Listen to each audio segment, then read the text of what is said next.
Hello, everybody. Thank you for clicking on my second book review.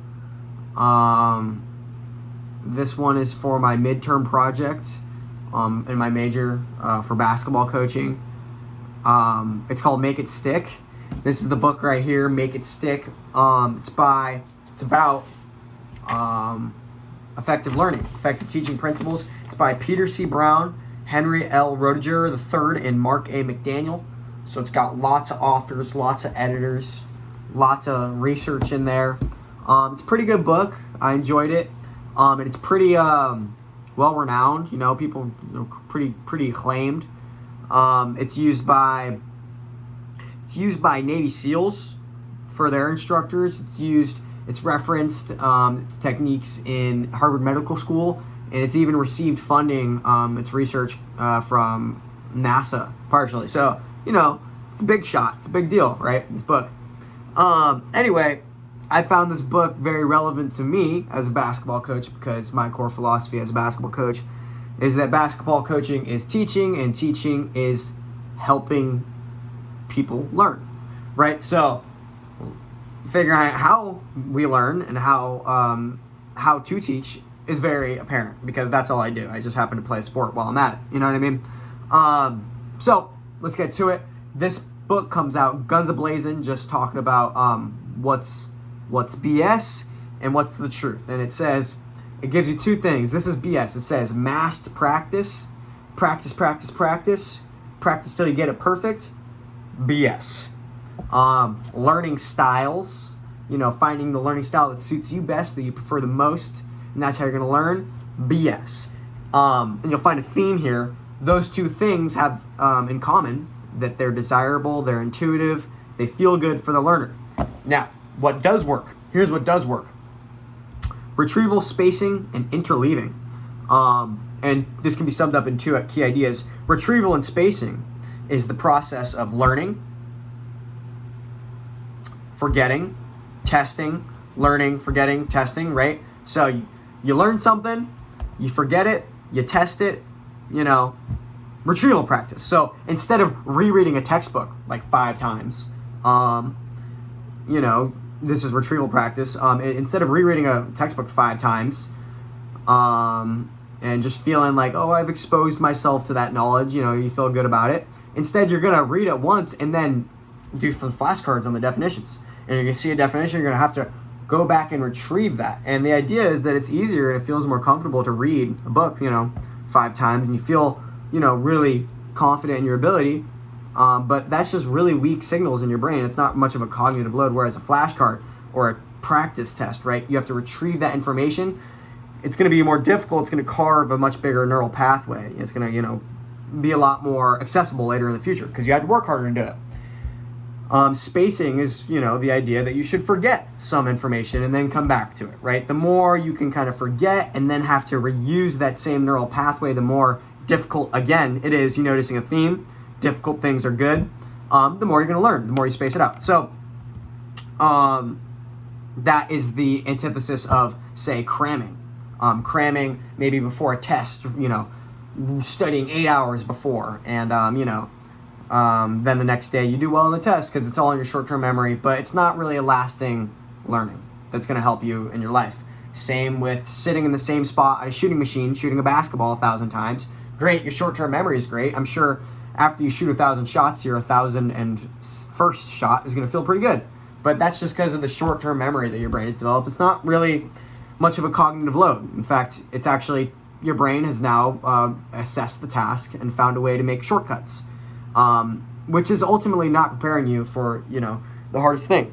Lastly is the idea of interleaving, which is whatever you learn, sprinkle it in with new related ideas that kind of build up on each other, right? So an example for this would be batting practice. So they talked about these baseball players who, wanted to get better at batting. So they had 3 different types of pitches. They had, fastball, curveball, splitter. And one group did 15 fastballs, 15 curveballs, 15 splitters in a row. And they got the rhythm of it. They felt great. They were like, this is good. This is the way for me. And then there was a group that got it randomly. They were interleaved at random chance.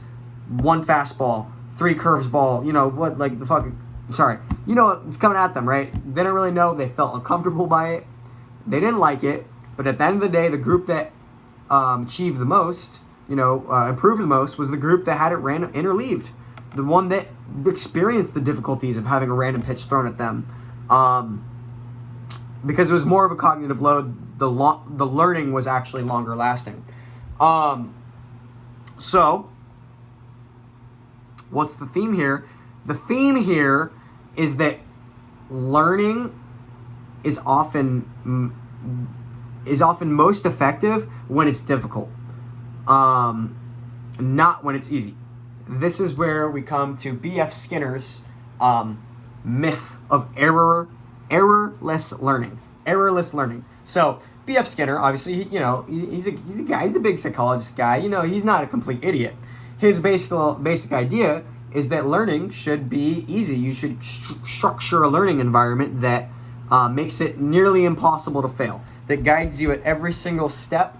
For example, if you want to learn, it's probably, for example,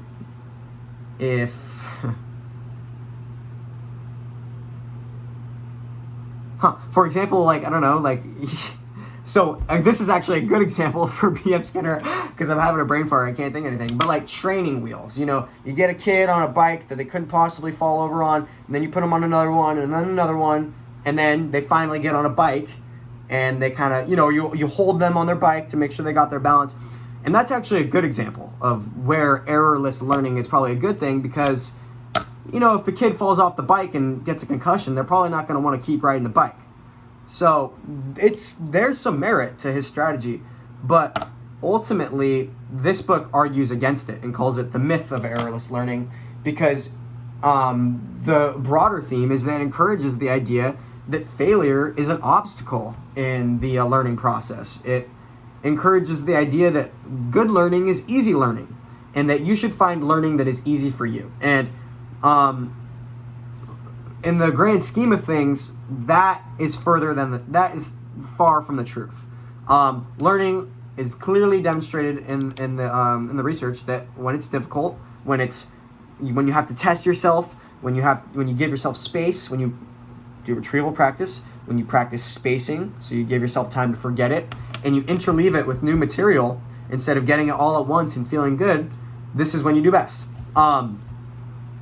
So, as discussed by the 15 bats example, and this applies to basketball coaching, because players they feel good when they shoot 1,000 shots in a row, but they're actually going to get a lot more value out of shooting 100 shots that are completely crazy and super outside of their zone. They can't quite get it, but sometimes they do, right? And the cognitive load is a lot higher.